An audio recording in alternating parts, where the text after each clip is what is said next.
afternoon and thanks for joining us. I'm Judy Simpson. There's a great deal of research to show that animals enrich our lives. Whether it's a dog or a cat or a rabbit, studies show that human-animal relationships help us cope with things like stress, high blood pressure, and loneliness. There are also important life lessons and skills that we learn from being around animals. Today we'll be discussing how human interactions with horses help build confidence and self-esteem, particularly for children. Our focus is the Center for America's First Horse in Johnson, Vermont. We begin with this video from the center. It introduces us to the center facilities and the natural horsemanship programs it offers. Throughout human history, people have loved, owned, and ridden horses. Horses fascinate us. They silently speak to our hearts. However, in the last few years, something new and quite extraordinary has been discovered about the ability of horses to help children. It's called natural horsemanship. It's fun, it's safe, and both horses and children love it. In the magnificent Green Mountains of Johnson, Vermont, at the Center for America's First Horse, Stephanie Lockhart has created one of the first year-round programs of natural horsemanship for children. The natural relationship-building skills of horses empower children by profoundly increasing their self-worth, leadership and communication skills, as well as compassion and a stronger sense of ethics and morality. Young people of all ages and backgrounds who come to the center experience enormous personal growth and gain deeper self-esteem by receiving the simple love, understanding, and acceptance that comes from establishing a relationship with a horse. Natural Horsemanship for Children introduces young men and women to the center's herd of rare Spanish Mustangs. Skilled instructors first teach the children how to safely interact with the horses on the ground, and then to transfer these concepts to riding.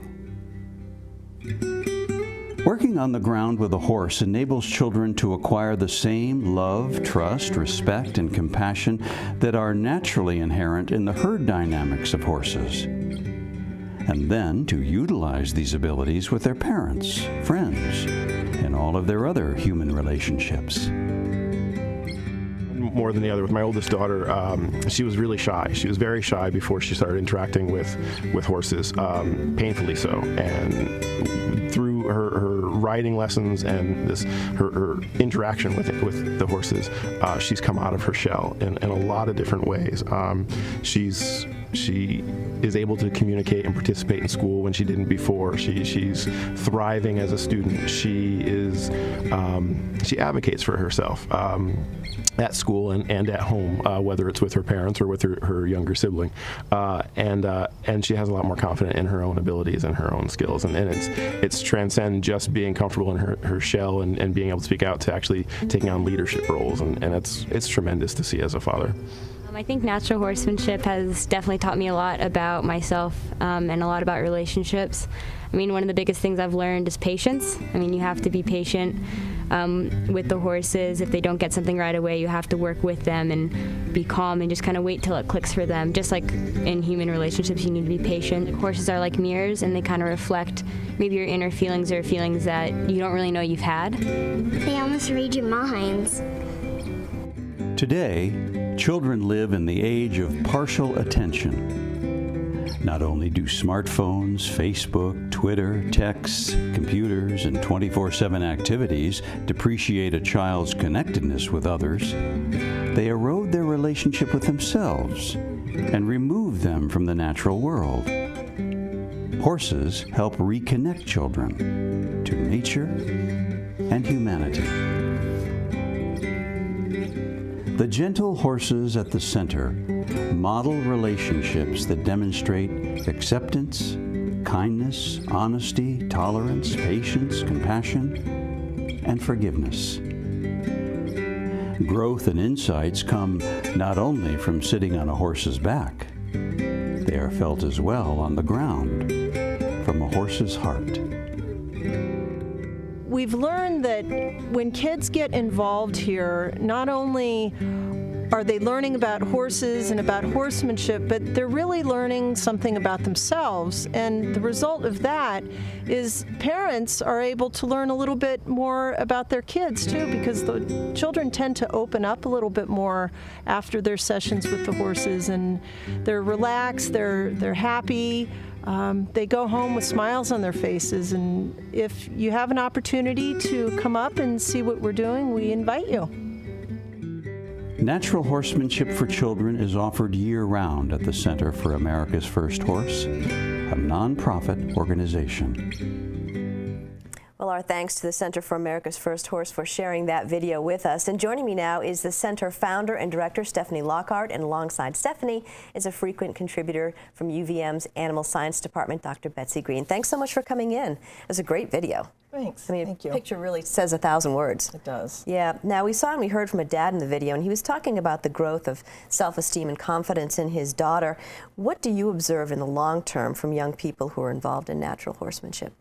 Watching kids come through our programs and having some consistent time with the horses, I see that they really develop this sense of maturity and responsibility that can carry over into every aspect of their life. I have kids that come to the center to spend time with the horses, and they say, this is where I can let go of all the stress of school and where I can really relax and have fun.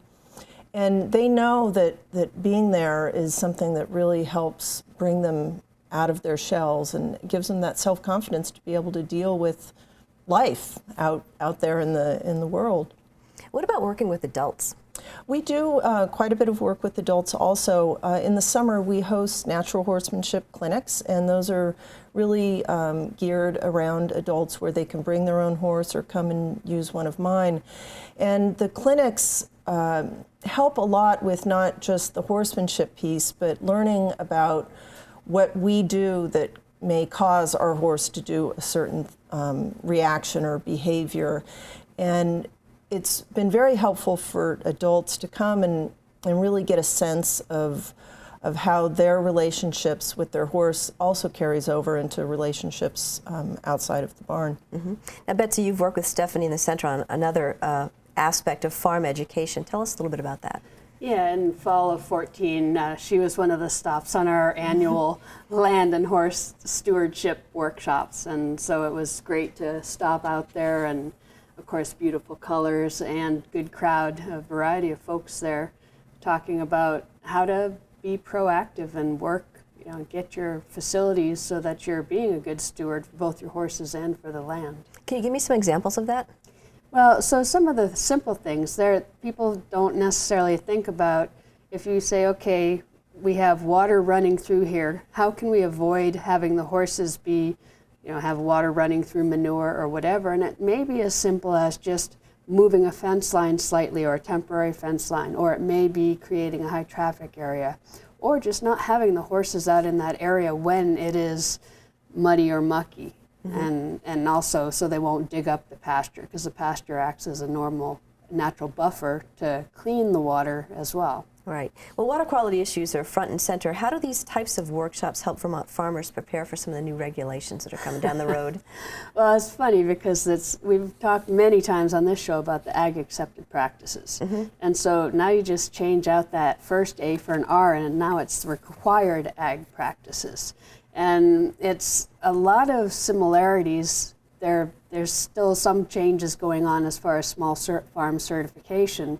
And so this workshop has been, for one thing, letting people know, because a lot of times our group, the horse group, whether they're business or pleasure, get missed because people say, oh, well, they're not the same as livestock. Well, they are livestock, and mm-hmm. they still can do good or bad to the land. And so this helps people understand, but now it also gives them the knowledge and of the responsibility that they hold, which now will become potentially certified. Their land could be small farm certification required. What about that? Is it just for large farms? Is it for medium farms? What constitutes a big farm versus a small farm versus what everybody has to be doing? Yeah, so there's already medium farm operation and large farm operation requirements in Vermont.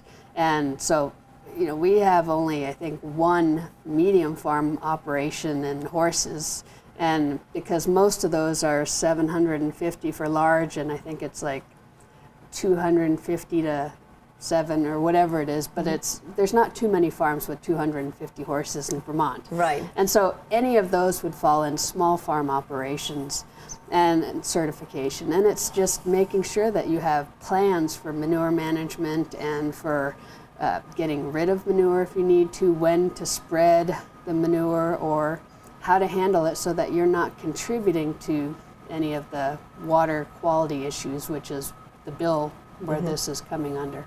And so even for people who have animals in their backyard, is this information that they could use as well?